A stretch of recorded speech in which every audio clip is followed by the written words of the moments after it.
In this video, we'll take a look at my most recent custom Lego Batmobile right here on Boone Builds.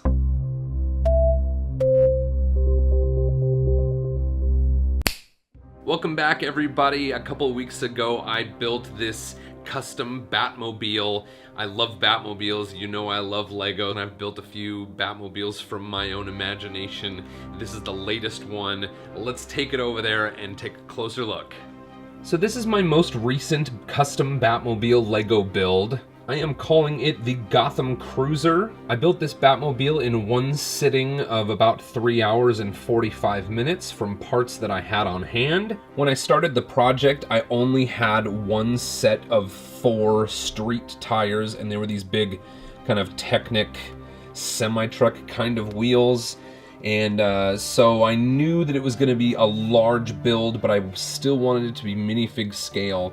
I also had these 4 arch pieces, and in my imagination these arch pieces would go over the wheels, but they ended up being a much too large a radius to look good over the wheels.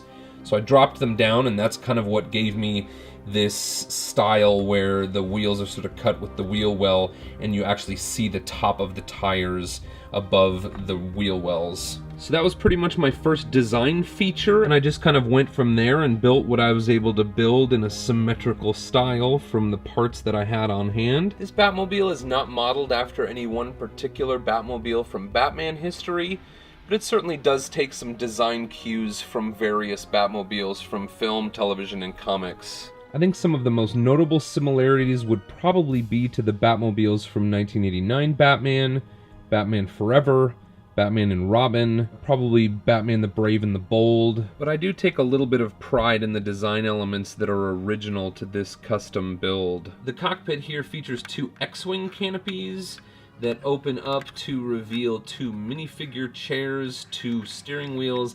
I don't know that it makes any sense to have 2 steering wheels, but I figure if a car is going to have 2 steering wheels, it may as well be the Batmobile. That way if Batman needs to work on something, Robin can steer and vice versa. And we've got 3 different computer consoles across the 2 different driving stations here. The hood of the car here has a separation that reveals a bit of vented detail, I think probably suggesting some kind of engine activity going on below. This Batmobile features 3 fins, 1 on each side. That is the smaller wing element that is featured on many minifig scale Batmobiles, and 1 that is the larger kind of dragon wing element that was featured on the 2006 Ultimate Collector's Batmobile. The front of the vehicle just has very minimal lighting suggestions here in transparent orange plates and tiles, and just 2 transparent red plates in the back to simulate taillights. I think every great Batmobile looks really awesome from directly behind as well as from a direct front-on view, and I'm really happy with what I was able to achieve with this custom build.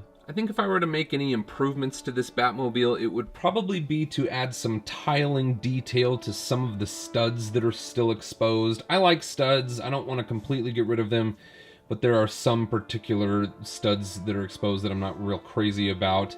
Another thing I might like to do is to find a way to add Batman emblems to the center of the wheel hubs. I think these are pretty plain looking the way they are. I don't mind them. They look utilitarian to me. I think they fit with the style of this Batmobile. But that's one of the other things I might change, and I may be looking for some other ways to make this Batmobile a little bit better. So that's the Gotham Cruiser Batmobile. I would love to hear in the comments section below if you have any ideas, recommendations for custom builds I should try in the future. Please subscribe to Boone Builds if you want to see more of the projects that I have going on in the studio, and click on that bell to get notified every time I release a new video. Thank you all so much for watching, and until next time, build on!